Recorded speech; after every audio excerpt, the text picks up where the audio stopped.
Okay, I'll go copy that. I'll go to the personnel. Thanks. Thank you very much.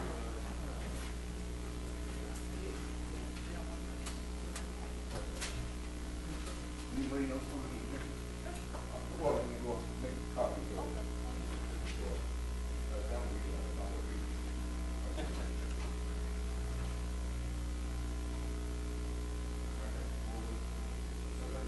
All right.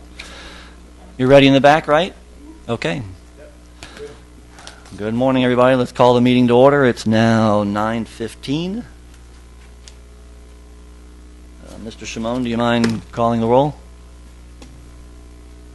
Chair Serta. Here. Secretary Trinka. Here. Trustee DiFilippo. Trustee Smith. Here. Trustee Spencer. Here. Great. So we have a quorum, right? You do. All right. Are there any additions or changes to the agenda that's in front of us? Very well. We'll set the agenda. First item is the board member election. We've got the retiree position with just one nominee, right? That's Correct. Ms. Darcy Siegel, right? If I'm not mistaken. That's the only nomination we've received. Okay, so do we need to do anything other than, can we just accept it as acclamation, or do we need a motion for that? No, I still think you need a motion. Okay. Okay. Okay, so can we have a motion then to accept the nominee for the retiree position? Huh? Anybody can. It's just a motion to accept the. I'd like to nominate Darcy to replace me on the board. Yeah, so that doesn't make sense based on our ordinance. What, I didn't, You're the actor, right? Yes. Yeah, no. Right, yeah, I don't think that makes sense. Oh, wow. There's only two. It's really it's the two by ordinance are are the ones that. the attorney and the manager or designee. Can you explain what the procedure is for nominating, whether it's a retiree or anyone else? Read to me what. Nominations can be made anyway. You know, at the board meeting, we've asked for nominations. One nomination, but this is an opportunity to do a nomination. So then a motion. I said a motion to place that, Darcy's name in nomination. And it requires a majority vote of the board? It requires only 3 people vote, so that's why now it's a little complicated, which I have to figure out. Well, through the chair, can I make Yeah, a yeah, recommendation?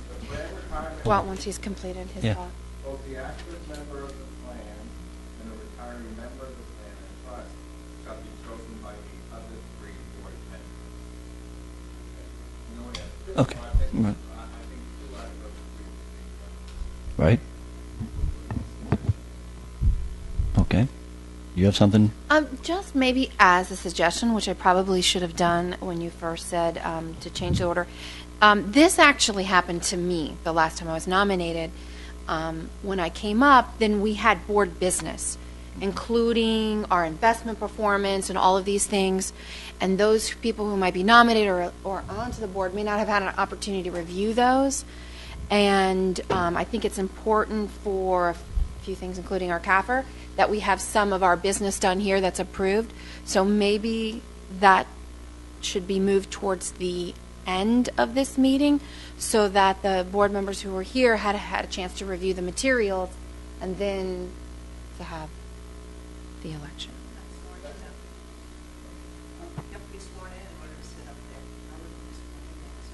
Okay. What you're asking for will be a motion to Mm-hmm. and that motion is in order. But we do have people sworn in, so Okay. sworn in. Whoever on this board remains on the board until the 6th. Okay. Okay. Because I think the complication for me was that it was like the change of the board and newly created. I think that's what amplified that. May I just say one thing? Excuse me. My name is Saul Odens. In this particular case, in this particular technically election, there happens to be an exception, and that is the person who is being nominated knows quite a lot. So there wouldn't be like she would have to learn a few things, you know. Anyway, No, I know. That's general board. Completely agree. Okay, so that brings us back to the beginning, right? No, there's not a motion to take it out of order, correct? You're not? Okay, you're not making that motion. Okay, so then we're back to the retiree member having a motion to accept the nominee. Right? Anybody? You want to hold? You want to pause? This doesn't make sense. Okay. Okay. Yeah.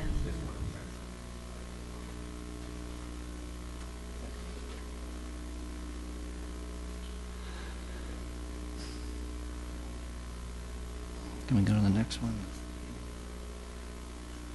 How about if we take can we go out of order and take the approval of the minutes? Can I have a motion to go to item number 3 on the agenda while we're looking up some information on, I'm sorry, item number 4. Can we take item 4?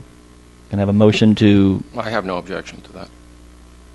I'd move it. do we have we have a first and a second from Trinka? Okay. So let's take the approval of the minutes. Everybody has those. This is from the December 4th meeting. Are there any changes or questions on the minutes? If not, can I I have a... move the minutes. Okay. We have a Second. Second. All in favor, say aye. Aye. Aye. Any opposed? Okay. Item 4. Let's see where we are with the research.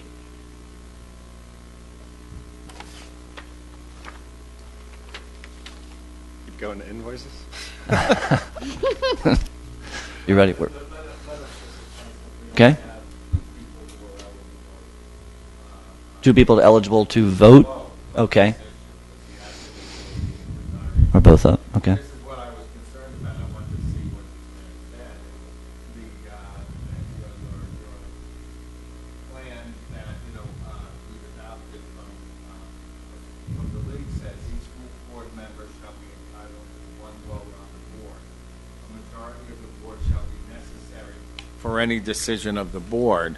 So that can be read really 2 ways. That can be a majority of, if it's a majority of the board, that will require a unanimous vote, which Right. can create a problem because you're only going to ever allow 3 people to vote on it. Or it could mean that you have to have 3 affirmative votes to elect somebody, but it could also mean a majority of the board in this instance would be 2, because the board in this instance for election would be, there would only be 3, and it requires some interpretation. And I'd like to hear if anybody, I don't know the way, it requires some interpretation. I'd like to see if anybody here thinks that they have any particular insight into that or the history of it, Paul or anybody, on that particular issue. I don't think we've ever had where we only had 2 of the 3 during this process. We've always had all 3. But if all 3 were here, you would require just 2 of the 3 to vote in favor, yes?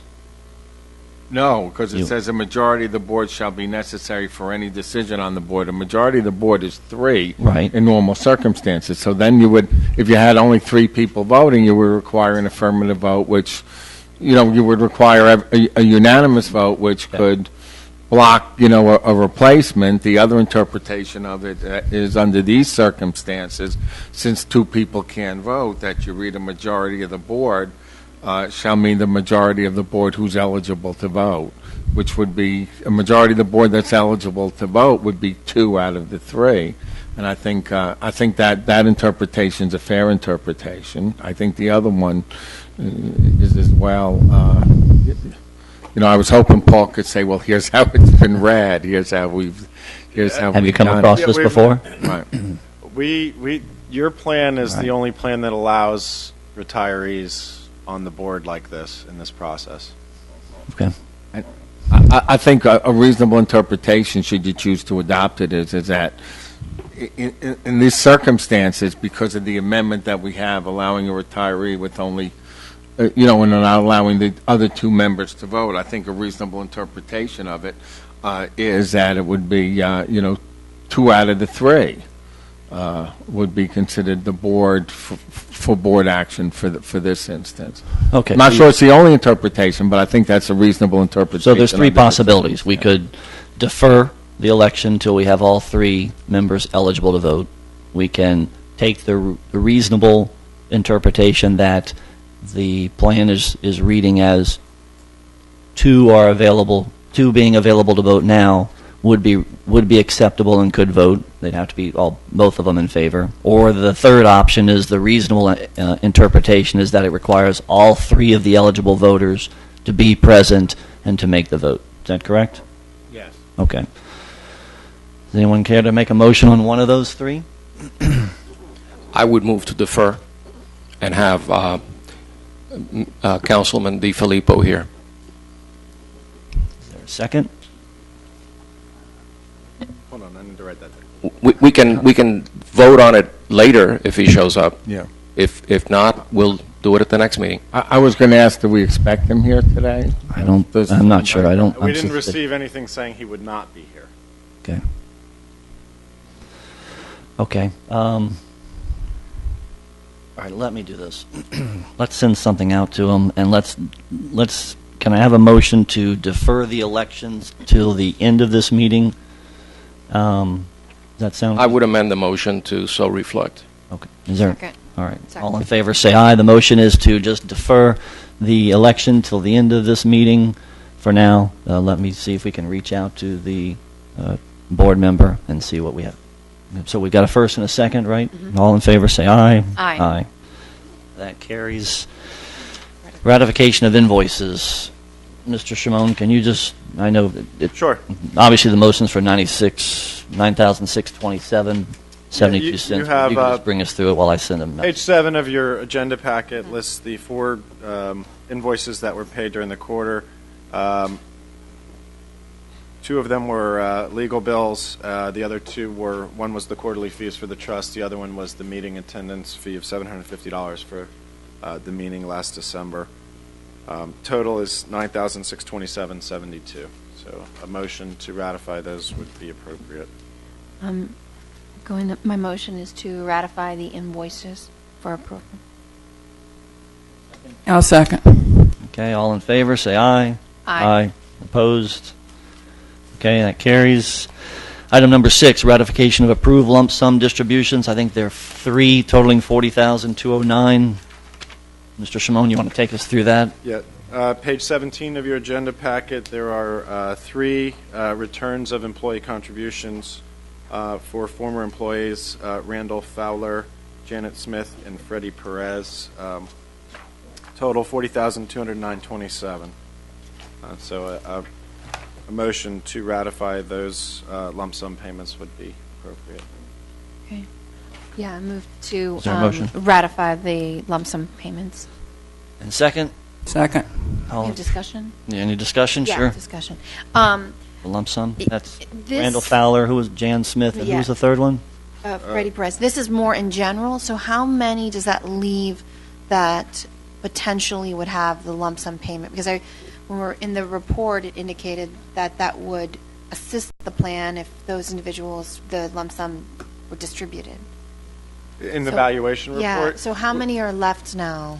I don't know off the top Okay, of my okay. head how many. And that can be deferred to another time. Yeah, that's something that Laura, Okay. we can get to you for Yeah. the next meeting. That's fine. At any given time, people are allowed to leave their money in the plan pending reemployment back with the city. Mm-hmm. So until that 5-year period comes, we really can't force their money out to them or do anything about it. They have that option. Mm-hmm. After the 5 years, we can, and certainly we can encourage them to take their money sooner, but that's at the former employee's option as to whether they want to leave the money in and potentially get reemployed with the city. And then they would link service, basically.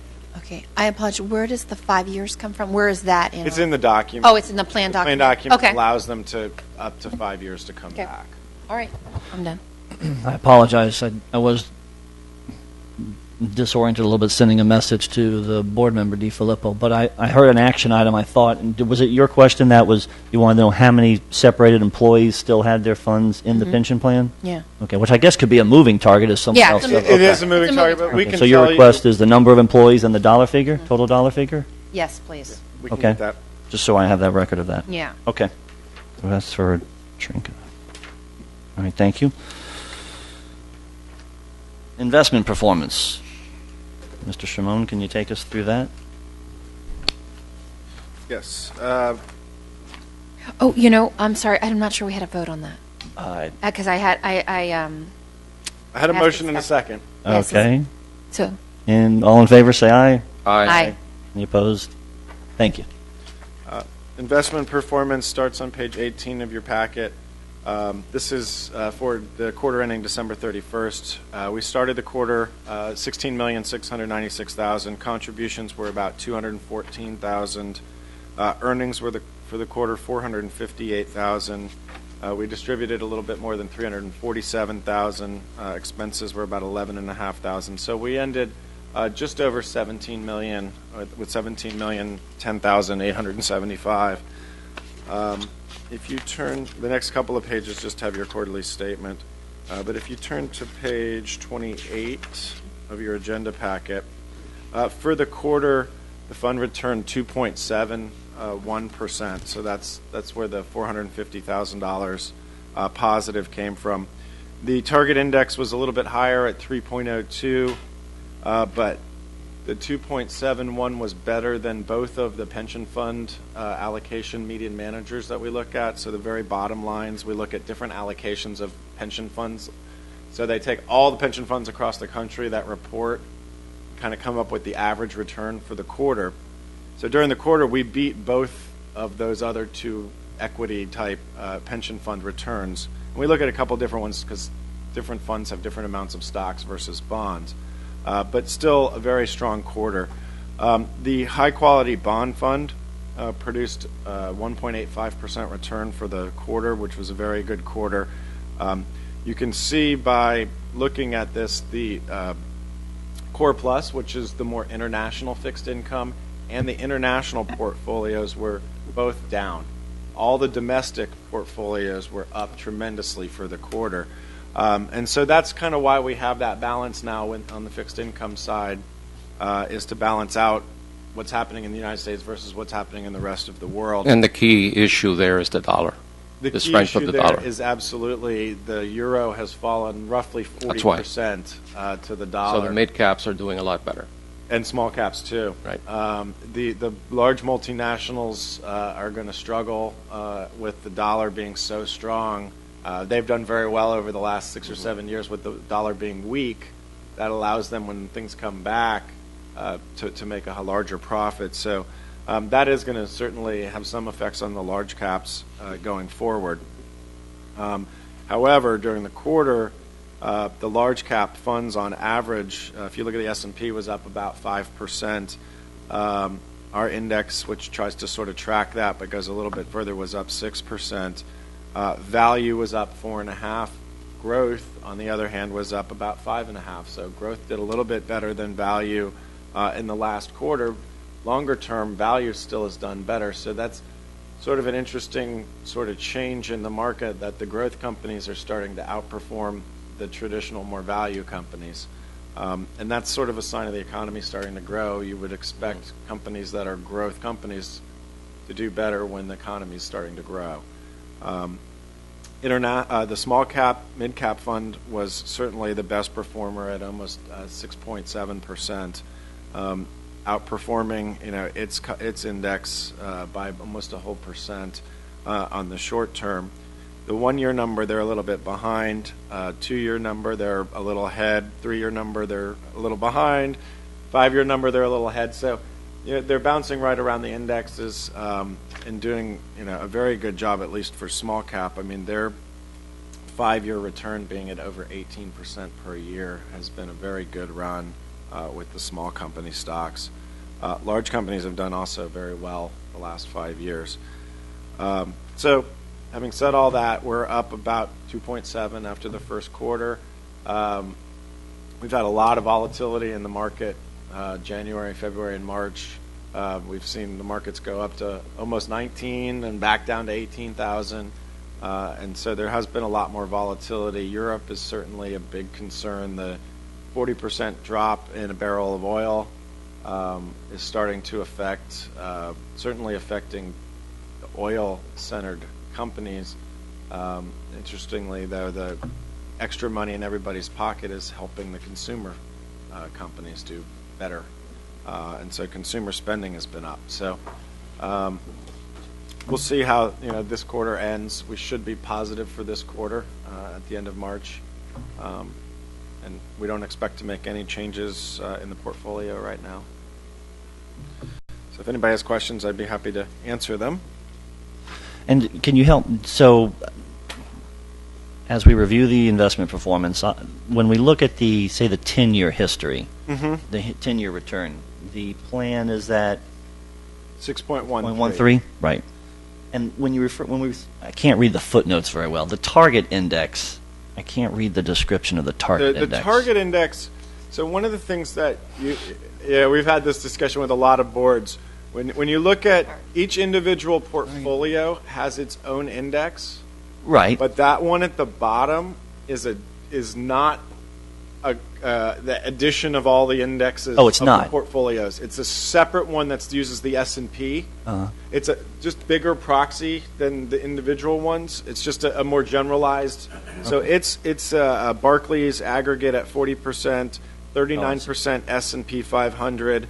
11% Russell 2500. I can't believe I can read this. So the 10% target EFA. so the target's not the calculation of the different comparisons. Okay, that's correct. Each manager, each portfolio is measured against its own index, but Right. then the whole trust is measured against a broader index. Like no one portfolio is measured against the S&P directly. right. But the S&P is measuring the whole large cap space for us in the big index. Right, Question? of course. Yes, sir. Go ahead. What do you show fixed income? Where? Yeah, I don't see it in the chart. The top, as far as in the index, or In the top two overall portfolios portfolio. are the fixed income portfolios. So the broad market at the very top and the core plus, those two are both the fixed income portfolios. I got it. And so together they're 38.5% of the overall portfolio. So and our target's 60-40. So that's within line. And you're showing a minus 1.24? For one of the portfolios and a positive 185 85. for the other portfolio. Okay, got it. And that negative 1.24 compared to the Barclays index was a 1.16 negative. Right. So they lost just a few more basis points than the index. The top fund made 1 basis point less than the index. The index was up 186. They were up 185. Right. Okay, I understand. Anything else? Any other questions? I heard a grumble, but is that no? Okay. All right, well, let's see. I think we're at old business, which happens to be the kind of an affirmation of a policy. Right? Does that go to you, Yeah, Mr. that's Cohen, just, or Mr. if you were Kadir? Yeah, the email. Right. yeah, if you recall, a question had come up by Ms. Garcia regarding whether when she opted out of the plan, whether the 3% interest that gets credited, were she to take a refund of contributions, whether that would cease when she made the decision to opt out of the plan, or whether it would continue upon her termination, whenever that may be at a later date. We reviewed it and crossed it with Chuck Carr, and it's our understanding and belief that per the adoption agreement, based upon our interpretation, that the 3% interest would get credited until she actually terminated from employment, not when she opted out of the plan. So that being said, and it's open for discussion, but we'll need a motion by the board just to adopt that policy moving forward, that the 3% interest will get credited upon termination and not upon opting out of the plan. And if I'm not mistaken, I thought that the actuary, Chuck Carr, had stated that that was the assumption he had been making when doing his actuarial calculations. Yeah, I believe that's correct. So you were making an interpretation that was aligned with the actuarial's assumption in his calculation. That's the way I recall it, correct. Okay. All right, so we need a motion then to accept the interpretation as described in this email, that employees, when they opt out of the plan, The charter but still officers, yeah. charter officers, while they opt out of the plan, but still remain employed by the city, will still receive the interest as described. Should they choose to take a refund of contributions upon termination, correct. You're right. Okay, is there a motion for that? Is there a second? I'll second it. Is there any discussion? I guess starting, I would personally like to see policies in a more formal presentation, as opposed to just my personal, because it almost looks like it's a response to a question as opposed to recommending a policy, which is different to me. And I'm afraid that we're not looking at a broader picture, that we are looking at the plan and saying, but it would be anyone at any time who would be able to opt out, not just charter officers. And I'm not sure that when you look at it in a broader sense, personally, and I'm not an attorney, I just try to sometimes use common sense and see if it makes sense. So we're also, by this interpretation, saying that they cannot take their money out. That's right. No, they can always take their money out. Upon separation. No, they cannot take their money out while they're still employed. Right. So that's already been clarified. Well, that was what we did the last meeting.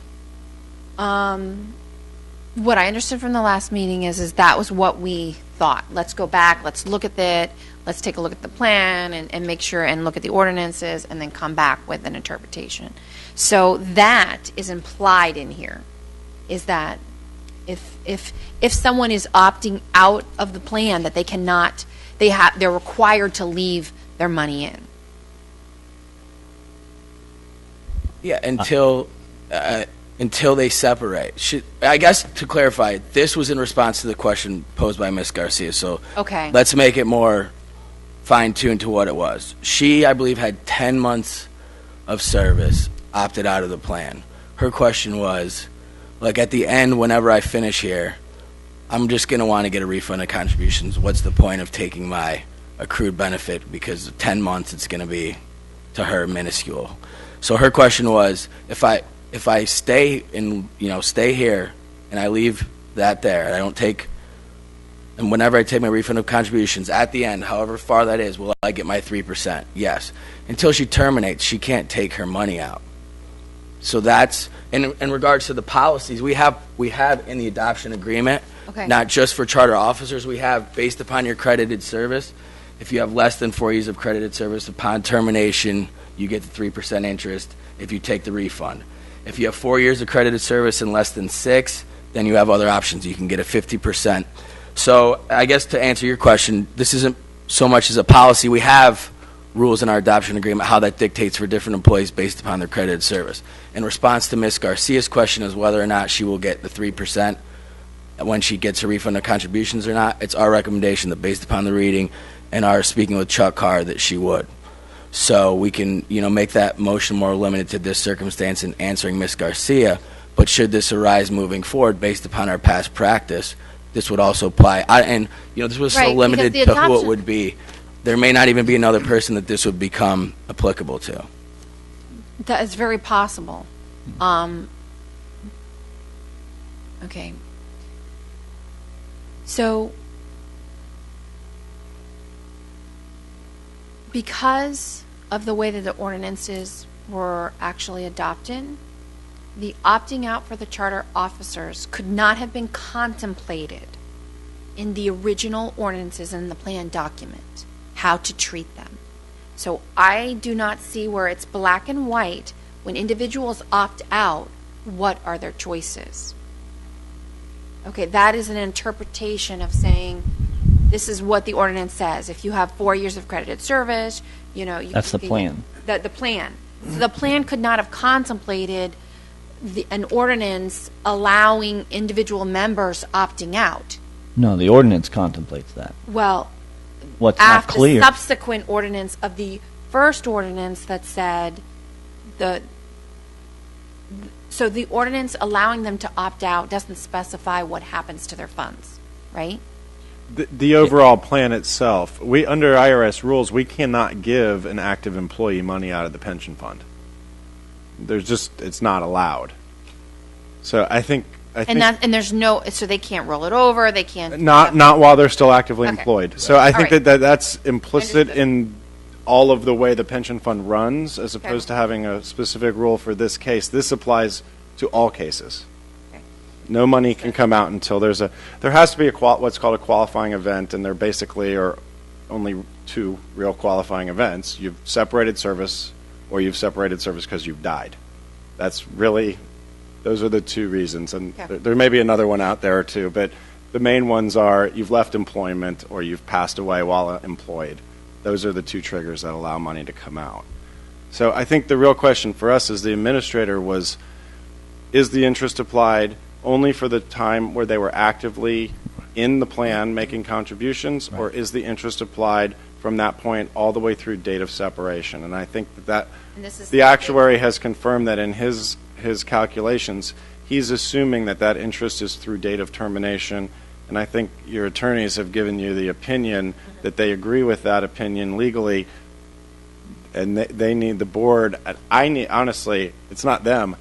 I need, Okay. as your administrator, you to approve that so that we can properly calculate this when she does separate. Understood. I'm clear on all those pieces, except I think she does raise a valid issue, and that is the memorialization of this discussion or decision is kind of an informal email, and that doesn't seem sufficient to me, particularly as Yeah. this should become part of the record, I would think. The motion is going to become part of the official record. Your motion can be based on the advice of legal counsel. We are making this interpretation. If that puts more into it, they have I assume Must have some let type it of operating Board. rules that we could add this. Yeah, I mean, we can make this into a formal rule once it's adopted by the board. I think that's what you're hearing. correct. Yeah. Okay, so let's see. I'm assuming we need a motion to accept the interpretation or I'm fine with it. the recommendation from the council. Is that correct? You need a Yeah. motion to accept? Actuary, yeah. Okay. I guess with the proviso that will be adopted into rules and regs, or what was that you were? We'll just That's a We'll just policy. I'll just bring a written policy at the next meeting for you guys to review and Okay. adopt. So a motion to accept with the provision that we receive a written rule based on this. Is that correct? Correct. Okay. Is there a first? I believe that we had already made a motion, Okay. so as amended, Perfect. Whoever seconded acceped the amendment. I think you did. yes. It was me. You're right. It was I'll you. accept that Okay. second. Oh, did I make the motion? I forgot. Yeah. And And I Okay, as amended. Okay, great. All in favor, say aye.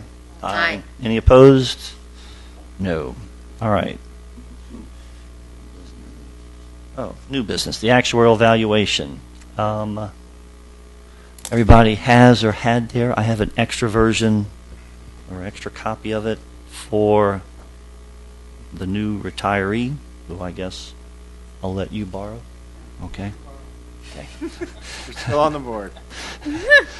The gift was to the new member, but we'll give it to you for now. All right, Mr. Shamoon, I think since Chuck Carr is not available, you're on deck. You're up. Sure. This is the actuarial valuation. This is based on the information or the data on September 30th, 2014. This sets the contribution rate not for the fiscal year we're in now, but for next fiscal year, the 15-16 fiscal year. Which is a change from normal course, correct? Correct. So we're going to the roll forward so that finance can have a number to stick in the budget that will not change mid-year. And just to reiterate, this is the format that almost all of our boards have moved to for just that reason. It was so difficult to go mid-year back to the city council and ask for increases for pension contributions. It's just something most finance directors did not want to do. So by doing the roll forward, we have the number. It won't change during the year. So if we go through, we can start. There's some commentary in the front where he writes some information about the changes and things going on. I'll skip that and then kind of cover all that as we go through. But if you turn to the table 1A, that's the one with the bar across the top.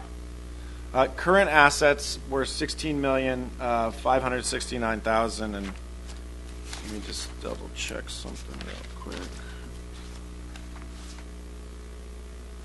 Okay, so what we do to develop the cost is we start with the current 14-15 year plan cost and the expenses. We have an assumption that we've built into this because we're projecting for next year that the city is going to make the required contribution this fiscal year. So that's sort of built into our analysis.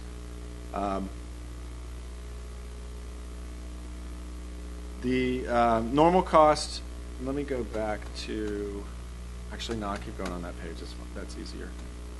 So the normal cost is going to be $613,000 for the current year. We get to a minimum required contribution of $693,000.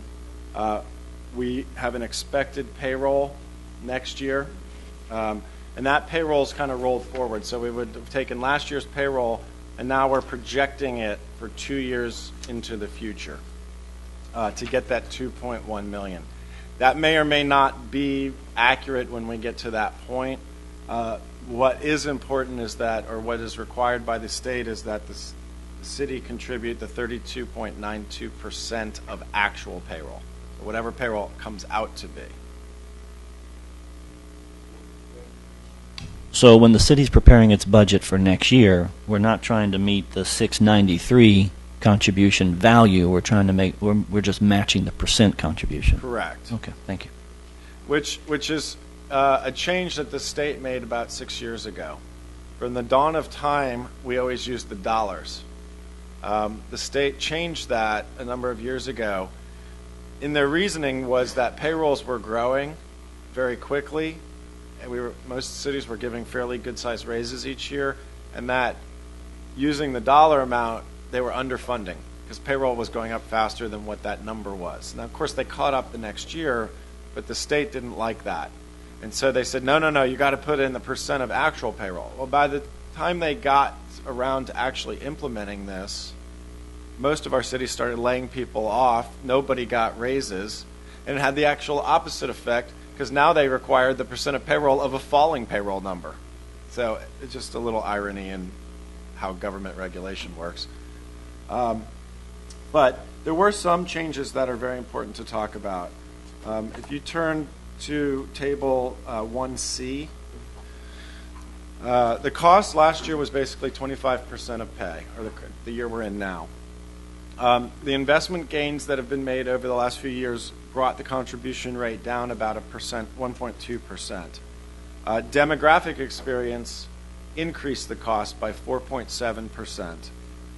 And there was also a change in actuarial assumptions that increased the cost by about 4.5%.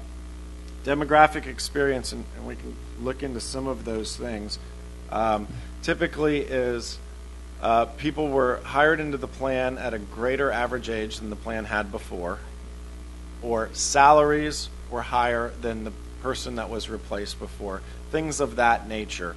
Also, people didn't retire when we thought. So somebody we thought was of retirement age that was going to retire this year because mathematically that's when they should retire, that person didn't retire, so their benefit is now larger than what we had anticipated. Those kinds of things all have effects within the plan on the demographic side.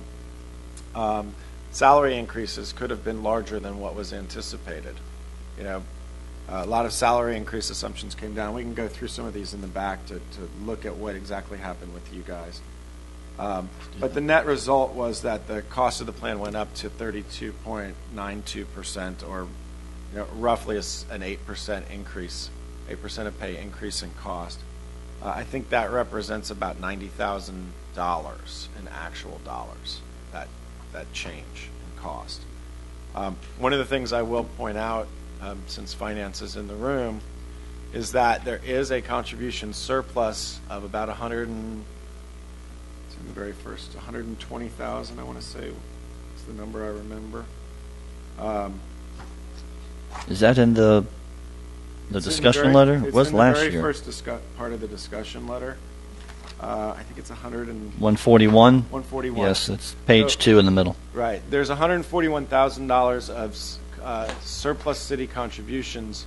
That is the city's option of when to use that, not the board, because basically the city just doesn't send us the money and we go to that account and debit it for what's needed for the actuarial valuation amount. So there is some mitigating amount in the plan. If finance, wanted to do that, they have that option to use some of that $140,000 toward that contribution rate. Is that, and you said that's the city's sole discretion, not anything approved by the board? Correct, because basically the city is required to make the contribution. If the city basically the city overpaid in past years by a little bit, this is accumulated from overpayments of the city. The city just simply shorts us by $141,000, the required contribution. We're going to debit the account for that money and use it up. So that's what I mean by it's pretty much the city's discretion on using that money. And you use the term the city can use a portion of the 140. Is there a limit to how much the city can use at any one time? It's basically theirs. Oh, They could so use it's it up to all. the one- it's We up have to the some balance. cities that had used pieces of it to mitigate budget impacts. Okay. Again, that's up to finance. I just want to make sure finance knows that. Couple things. Because initially in the last meeting, there was a discussion about how the city was doing, and we were basing it off of the budget. And there's an actual budget, which was a fixed amount. So the last meeting discussion, the city was contributing a fixed amount, not a percentage. Right. So is that Okay. access, and maybe this is not, all these questions, sorry, I apologize for not asking before, because they didn't come to mind, sorry, is that it was the 140,000, was that recalculated based on the percentage of payroll that should have been and match against the contribution, or is it tied against the fixed amount? It's tied against the percent. It's the percent. So when the percent came in, and you guys may have been putting in the dollar amount, right? So you put in the Right. full $700,000 for an easy number. But when payroll came in, the real amount should have only been $680,000. But you already sent $700 during the year, and we don't even know that until we get all the payroll information after year end comes. And so we just figured, payroll fluctuated. Maybe somebody retired or, something happened, whatever it was, payroll differed, that exact percent to exact payroll differed. And that's what gets placed into that account or debited from that. And that's the city's contribution reserve account. Okay, so then, At the end of the day, if, say, next year you didn't send us $200,000 and there's only $140,000, we're going to come back to the city and say, you owe $60,000 plus interest until it gets here from October 1st. And so that's sort of the way. At the end of the day, the city has to make the contribution, whether it's made up of the reserve and real dollars or all real dollars. That's, again, sort of up to the city. But at the end of the day, you have to make what's required on the percent of payroll. One of the changes that the board can do that the state has accepted lately is to say, from this point forward, we're only going to use the dollar number.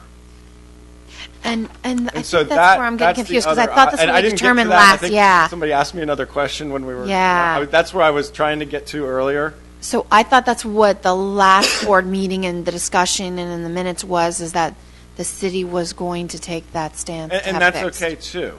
Okay. And so you can just use that flat dollar amount, but that has to be pretty much the way you do it from now on. Like you have to, and I've never written a CAFR or things like that, but that's something you would put into those Okay. disclosures that the city is going to use the dollar amount. And I don't know how that's written in your current statements, but that's where that would change. But that is up to you, whether that's the way you want to do it going forward. I think you've always done it as percent of payroll in the past. I'm not sure. Okay. You mentioned that if the city was not delinquent, but had not made their annual payment, their contribution at the end of the fiscal year, that they would be required. You would come to the city requesting the full amount with interest. Does the city get interest on the 140? Is the pension plan having to pay interest on the city's The excess? city's money doesn't gain any Okay, interest. okay. The plan itself gains the interest. Okay. Not a very large amount, but Okay. of course, in years where that was there and it fell and the market was down, the plan would make up the loss. Right. That number is a constant. Okay. All right. Just the city is basically making the plan, let's say, whole actuarially. So the dollars that are in there are earning interest, assuming they're earning interest, right? That's the plan. And the city would still eventually benefit long term, because even if their money's in there and the interest, that would go towards the plan. And it's, sometimes a little holistically. Yep. So. All right. I think we need a motion. Just to- cut one more thing. I want Oh, to yeah. make sure the board understands. And Oh, actually, the major yeah, part on the of, interest rate. Yeah, Do the the assumed major rate. part of Yeah. the Thank you. increased cost due to the assumption changes was the lowering. We're continuing to bring down the investment rate assumption, and so we've moved from 7.5 to 7.25. That is basically the reason for the increased cost on the demographic or on the assumption change. And so, that's an effort to try to continue to make the plan more conservative, to increase the probability going forward of achieving that based on the investments that we have. I think, if we look back at the investments, certainly over the last 5 years, we have more than beat that assumption. We go to the full 10-year period where we're still at 6 something, point right? something. That's sort of what's driving this overall discussion to try to get to the 7. I mean, if all of our boards got to 7% of the assumption, that would make us very happy and very comfortable with what the asset mix is. So, that's kind of where the goal is, and this is just one more step to get there.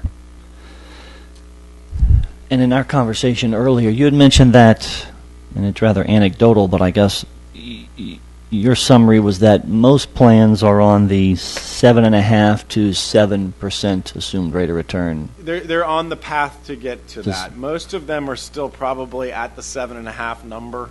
Some of them kind of took the every other year approach, as I see. opposed to the every year quarter point approach.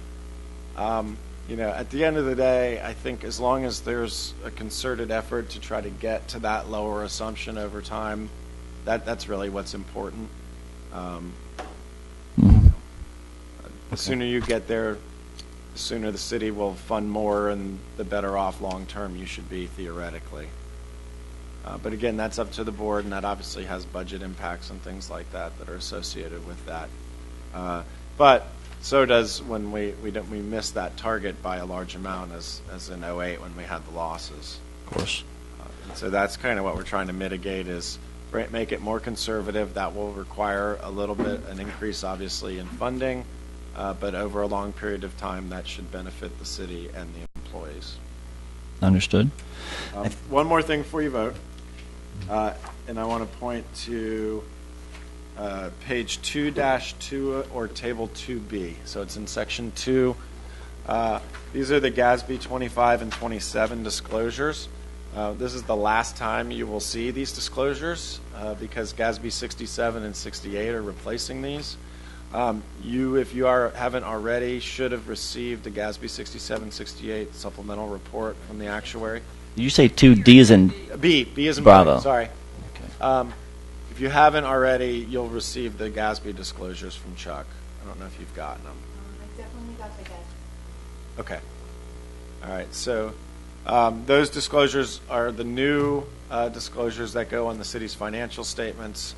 But top box on that page, required contribution, you can obviously see the city made 100% of the contribution. Again, this is table 2-B as in boy.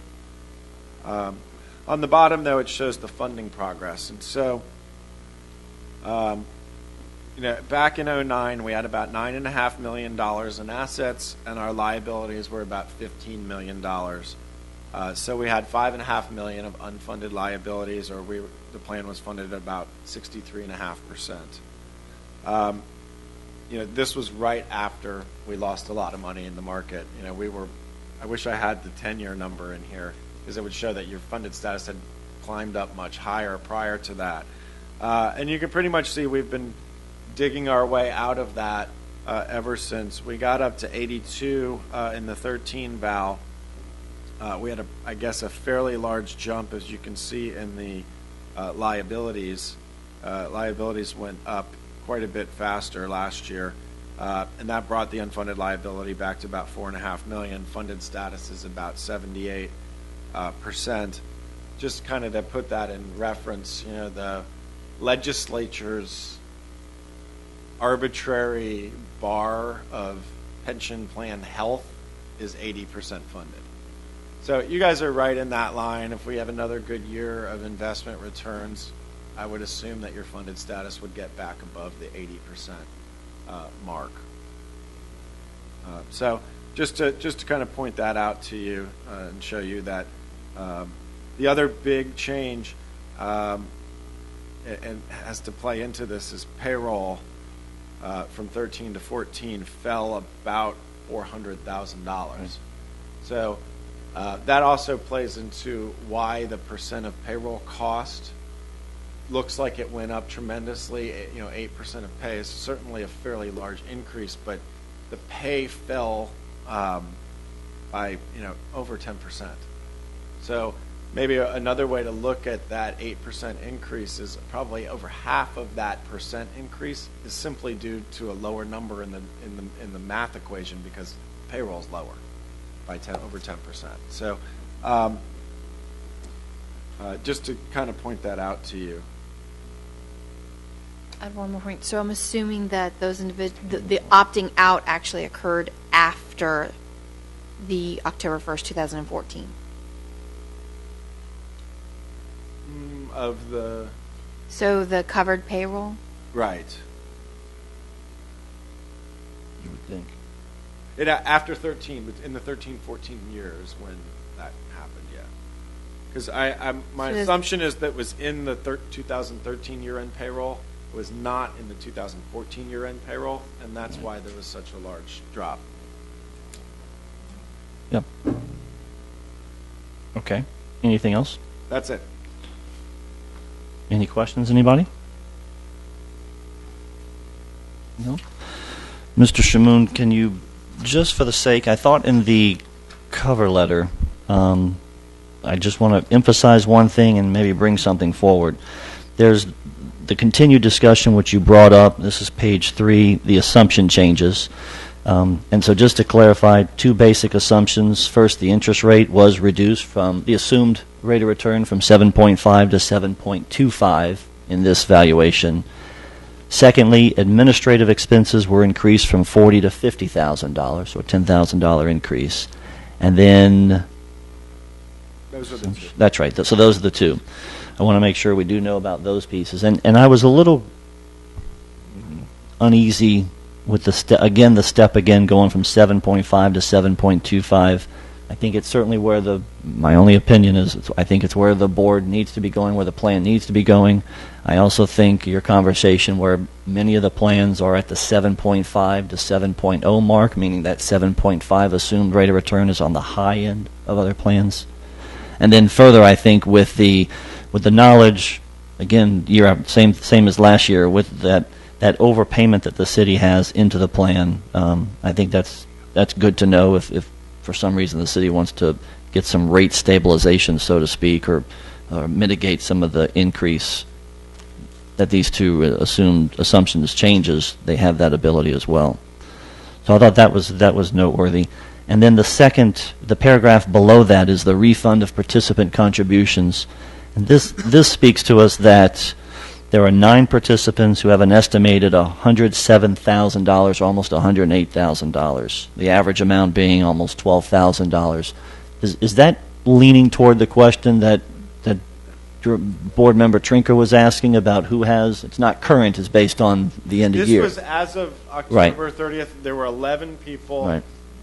We just cleaned 3 of them out. It sounds like 4 of them could have left 2 days before that, Right. and already got paid out in October and November. Okay. It's just that snapshot day there Gotcha. were 11. Yep. And actually, if you look, the value of the assets differs from the value of assets on the beginning balance of this report by that exact amount of money. Okay. Their money's taken out of the whole analysis because it's their employee money going back to them. Okay. So All right. We can get your list. My guess is there's probably 5 or 6 still on that list. We try to reach out to them. I know Board Member Spencer helped us through Facebook and a few other things to try to track down some people a few years ago. We got a bunch of them cleared out. We do our best to find them, but if they move and don't tell anybody where they are, at some point, they're going to have to contact us, or we're going to use some of the databases to try to find them after the 5-year period. Question. Okay. Yes, ma'am. 107,000, that doesn't include people who have left who will retire at some point, like Pat Bliss. Correct. These are only non-vested employees who are due a refund of their employee money. Yeah, this has nothing to do with accrued benefits of retirees or things like that. Anyone Their else? money's all in the $16 million side of the pot. Any other questions? Clarifications? Discussions? Motion to accept? Anybody? Somebody? I move to accept the retirement plan for general employment actuary evaluation as of October 1st, 2014. Is there a second? I'll second. Any questions? Anything related to the motion? All in favor say aye. Aye. Any opposed? No opposed. That carries. For new business, I just want to trying to figure out where I should save this for chairman. And I just had one question, and that is, the actuarial valuation includes that increase of expenses from 40 to 50,000. It's a minuscule number, I think. But if I wanted to, if as a board we wanted to encourage some of the folks to attend the pension member training or so forth, that's included in expenses, and that wouldn't be a problem. Is that correct? That's correct. And basically, over a few-year period, he's keeping an average of your expenses. Okay. Most likely, he's seen that your expenses have started to rise, partly because our expenses go up as your assets go up and Right. things like that. And so he's just, used to be we just put that number at the bottom of the total. Now it has to sort of get baked into the percent of payroll, Right. Which is a little bit different than the way they used to do it. Yeah, given that the total, and that's pretty much almost a dollar for dollar. He increased it $10,000, so your $693,000 would have been $683,000 Right. had he not done that. Okay. All right. Good enough. So then, all right. So I think we've adopted the actuarial, so we are at the reports. Yes. I know we still got the election to do. All right. Let's continue with the reports. Is it Brent or Ron who's doing our report? Ron Cohen? We don't have a report other Okay. than on the election. We have some. Okay. Been doing some work here Okay. on Robert's rules and stuff, and I can. Oh, that'd be great. We hadn't anticipated only having two and created a problem. So you have some additional information? I do. All right. Let's I'd hear like to it. hear it now. I think it's I'm happy perfect. to Yes. hear it now. Okay. So just to go back a little bit, the agreement that we've adopted to the adoption agreement says that each board member shall be entitled to one vote on the board. This is the League of Cities. A majority of the board shall be necessary for any decision of the board. And then our ordinance on how to elect says both the active member in the plan and the retiree member of the plan and trust shall be chosen by the other three board members. Okay, so let me just read you what Robert's rule says generally about a majority, and then we'll deal with it here. Okay, the word majority means more than half, and when the term majority is used without qualification, as in the case of the basic requirement, it means more than half of the votes cast by persons legally entitled to vote, excluding blanks or abstentions at a regularly or properly called meeting at which a quorum is present. So we have a quorum present here, so we certainly can have a vote. And customarily, when the term majority is used without qualification, it means more than half the votes cast by persons legally entitled to vote. So in this case, two people are legally entitled to vote. So that would be the general rule. Then it also says without qualification, just so we can get into the interpretation, if it's a majority vote without qualification. So when you go to your adoption, what you've adopted from the League of Cities, it says a majority of the board shall be necessary for any decision of the board. So it's of the board that is capable, literally, of being read as a qualification and requiring, all 3 votes to approve. However, what Roberts also says about this, and I think it makes some sense here.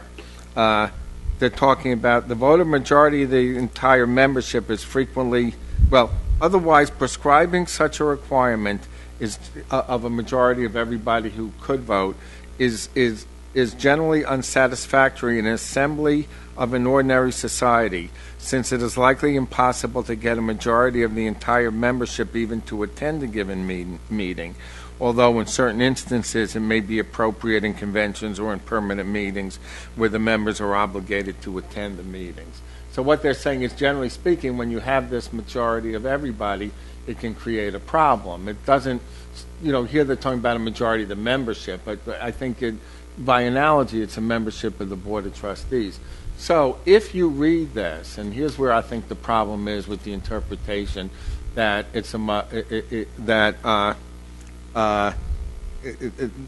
it's a majority of the board. A majority of the board is 3. Right. If you read it as a majority of the board, that would mean you'd have to have a unanimous vote to elect a replacement trustee. And we don't have 10,000. We don't have 10,000 actives, and we don't have 10,000 retirees, and we need a fully active board. I mean, that was a decision that was really made several years ago, and I think it's to have regular meetings, and I think it's worked well for the board, and I'm assuming it's worked well for the city as well. Where we have trustees who take care of the business of this board on a regular business. So if you read it as requiring you need a majority of the board to vote to elect a active member or a retired member, you'd always be requiring a unanimous vote, and I'm not, that may have that can create real practical problems, and doesn't, may not agree with what the intent was, which was to let the 3 pick. Now, in this, let the 3 pick by a 2-to-1 vote. Now, in this instance, it's really strange because we have 2 members vote, and if it was to require, majority of the board, or if it was to require a majority of those who are permitted to vote, it would be 2 out of 3, but only 2 are here, so it would require a unanimous vote today. So I think the better reading is what I'm saying. It strikes me that the better reading is 2 votes. Of the 3 that are eligible to vote, 2 votes. And if I could just go back to the first part about, I'm not aware of any rule we've ever adopted that doesn't, that says that if you're nominated, nobody, if you choose to be, if you express an interest in it, that nobody else can be nominated. I don't know if we've ever had that rule. If we did, I would have ruled differently, but I don't remember. I would have ruled different. I would have said differently as to, that you need to place a name in nomination. So that's our position on it now. The position being it requires 3 to be in attendance? Well, Just you always that have 2 to have 3, but Okay. I think you can vote with 2, Okay. and the majority of those 2, which would be more than half, Okay. is 2. Obviously. Mr. Chairman, I agree with Council's interpretation that we have a quorum. Yes? Now, the vote, if we choose to take a vote, a majority of the voting members that are allowed to vote would prevail. So in order for the appointment to be made, it would require a unanimous vote of yourself and me. Okay. And I still would prefer to have Councilman DeFilippo here to vote. And so I would still move to defer until the next meeting. Okay. So we have a motion to defer to the next meeting. Is there a second? Second. Yeah. You know what? I'll second for this purpose, and thank you. I thought you were right. Let me do this. Okay. I'll second it, and this is my Ms. Siegel's local. she's the only nominee at this point, right? We don't have to reopen up the process for nominations, though, do we? Okay, all right. So do we have the date? Is the date of our next meeting still need to be decided, or is that December? It's going to be Wednesday, the 10th of June. Possible. We can schedule an alternative date to the normal Wednesday quarterly date if you'd like. Okay. If you want to schedule Laura can certainly schedule a date for sometime in the next 30 days. To have I don't. a Okay. meeting or a single topic meeting to just do the election if that's the board's desire. And I'm assuming that Trustee Spencer would not need to be present. She can't vote. I mean, when we have the elections, if she's in place, Spencer wouldn't be involved, and she wouldn't be voting on that election, right? She would only be available. She would only be needed from the point of business up until the election, correct? Other than you may need her for a quorum for the regular board meeting to actually have a board meeting, potentially. Unless all three of you were already here, then you'd actually have a quorum and it wouldn't matter. I agree. Okay. But All right. Okay, we've got a first and I seconded. Oh, Yeah. So there's just two people voting on it, right? All right. All in favor of delaying the we had discussion. I wasn't closing the meeting. We were just talking about this. Oh, you want a public comment? Okay, sure. It would seem to me that, when the retiree representative wishes to step down from the board and we only have one nominee, it would seem to be a slam dunk, that the person should be recognized. And, I don't know I didn't follow the attorney's logic on the whole thing, but it would seem to me that the retirees have put one name in a nomination that should be recognized. Gotcha. I think it's just in the case of an abundance of caution, let's just make sure because the plan document indicated that election by the 3 members, and I heard specifically 3, and that was in the first say. Chosen by the other 3. Yeah. So I think the cleanest version, and we'll accommodate nominee Spiegel's calendar, and so let's try and we'll redo this at our next meeting when it's convenient. All right. Mr. Chairman, I think everybody here gets to vote on that. To defer. On the Okay. motion to defer. Okay, thank you. Okay, so, because then when we made the first and second, it was only that the two of us had to make the first and second, so that didn't have to be. Is that correct? Either one of us could make the motion to defer the election, but all 4 of us can vote on it. Yes. Okay. No. Anybody can make a motion to defer the election. Okay. Okay. The only thing that the active and the retiree can't vote on is Who takes the place? Right. But every other business of the board, they have an obligation to vote on unless it inures to their own personal interest. Okay. So those in favor of... I apologize, because now that I Now that you have clearly a vote in understand that I'm voting. Okay, do we have a timeline we're working against to have these active members? What does it say in terms of... Will we be missing any, There's a doctrine of moving over, and as far as I know, North Miami Beach follows it. We have the present city attorney and the past city attorney, but in the absence of saying something contrary, somebody who holds an office remains in that office until their successor is chosen. Does anybody? Okay, I just agree with you. Yeah. Okay. Can I wait till Gina? We'll work on the schedule. She's not here. Okay. So on the motion to delay or defer the election of the retiree. Just ask the question. I'm a little confused. I'm sorry.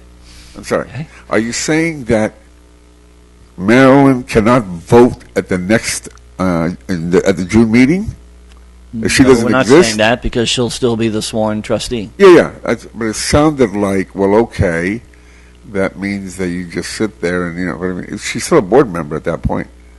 Am I correct in Yeah, understanding? until the election. So Until let's she's say if sworn in. Mr. Councilman DiFilippo is here, all five of you are here, so it follows everything else that you said, including but not limited to her vote.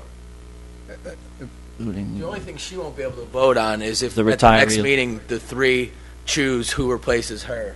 She All right. won't be able to partake in that Okay. vote, but any other action done by the board until she's replaced, she would be able to vote. Okay. Okay.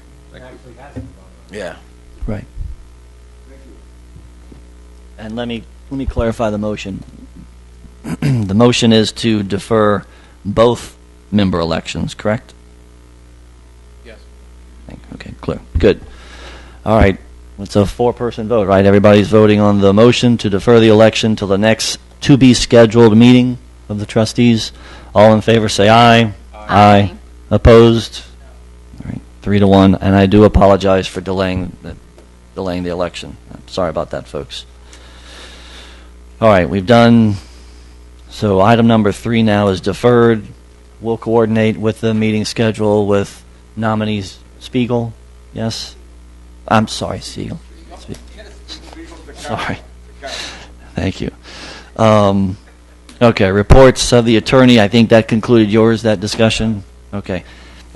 The only report, as I mentioned during the actuarial adoption, was I do think that those either new members or existing members should be cognizant of trainings. And I'm not excluding myself. I don't mean it for myself. I just, please be open to the fact that there are some conferences in-state, preferably, I think, just to keep expenses down. But I think in the continued development of those on the board, it'd be good for someone, whether it's one or more than one, to go. So be cognizant of that. And that's the only the item I had. Next item is the secretary report. I don't have anything. I was just hoping we could get an update personally Not on the webpage. on the webpage. Do we So, okay. that's in my report. Oh, okay. Well, So we actually So- have had. Before your report, I do this every Okay, time. sorry. let's just, whose responsibility is it, just so we can clarify, to make sure that when we hold the meetings, it's publicly announced?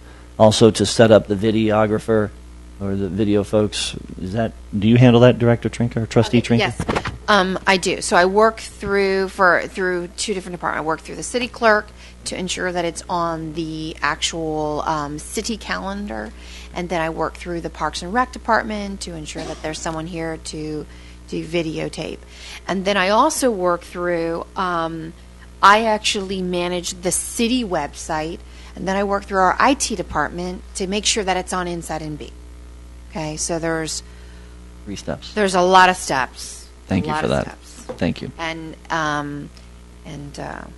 I think that there was also change on who actually places it on the calendar. So I think that is all settled down.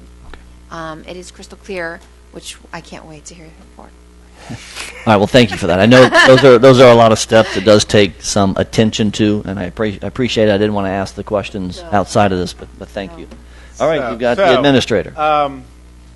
2 Fridays ago, maybe 3 Fridays ago, the Division of Retirement held its final workshop hearing. They did tweak a few things based on a number of recommendations by the actuaries. The final actual what we're supposed to do is due 60 days, 45 days from when they did that 3 weeks ago. It was supposed to be out. However, the way the rule is written is there's this 60 days from when you adopt your valuation that you have to actually have the stuff up online.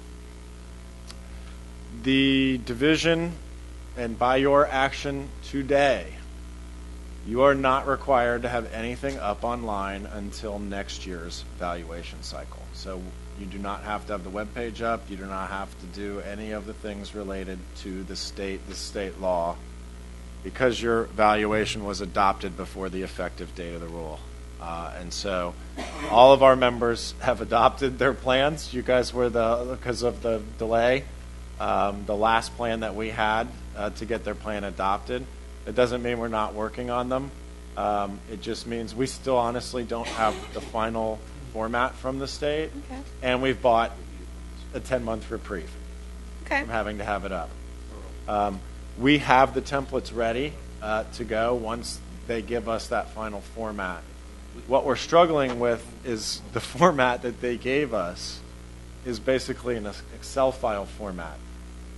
It tells us you may only have 9 characters in this field, 237 characters in that field. That's not something anyone's going to be able to actually read.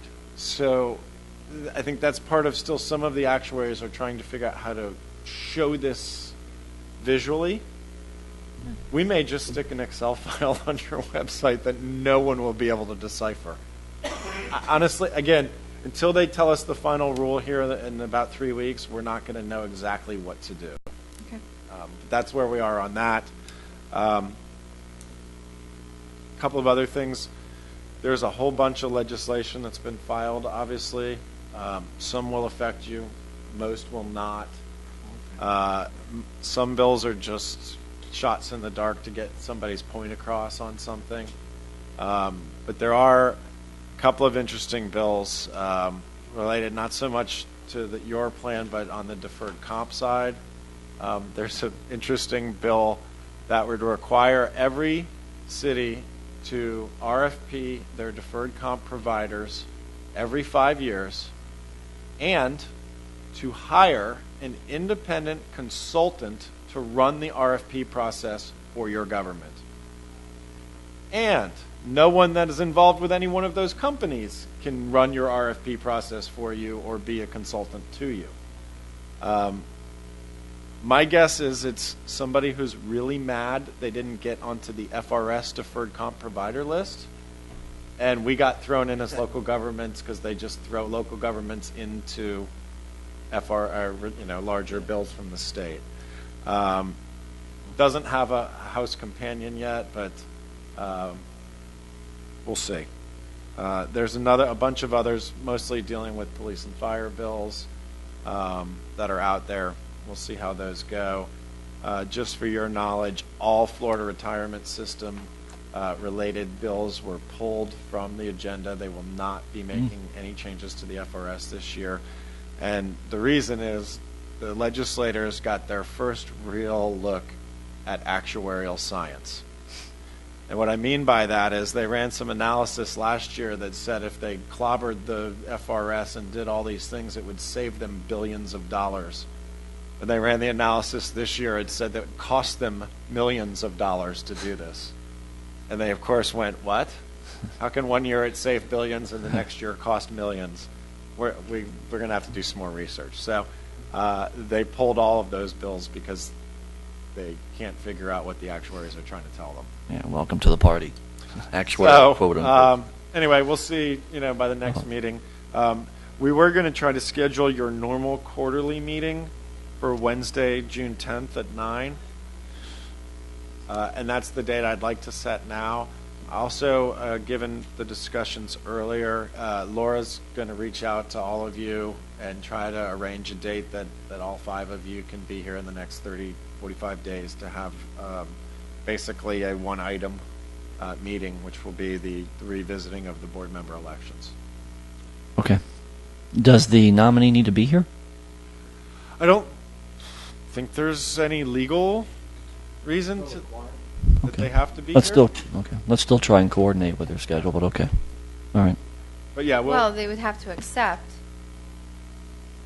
I think They by haven't done that already? formally No, putting in their I'm not. nomination. I'm just broader picture, people.